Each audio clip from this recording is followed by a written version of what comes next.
உனக்கு என்கிட்ட பேச ஒரு மாதிரி இருந்துச்சுன்னா நம்ம வேணா எக்ஸ்டர்னல் ஹெல்ப் எடுத்துக்கலாமா? ஒரு நல்ல சைக்காலஜிஸ்ட் பார்த்து ஒரு அப்பாயின்மெண்ட் வாங்கிடலாமா? நமக்குள்ள என்ன பிரச்சனைன்னு தெரியாதவங்க தான் சித்தி சைக்காலஜிஸ்ட் கிட்ட போவாங்க.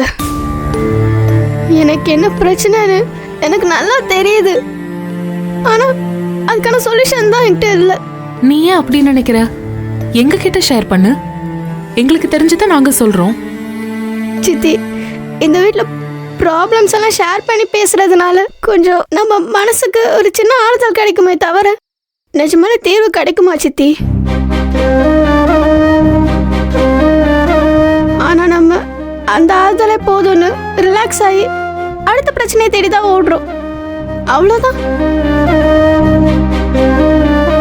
இந்த வீடு மட்டும் இல்லை சித்தி, இந்த உலகமே ரொம்ப குறுயலாக தான் இருக்கு.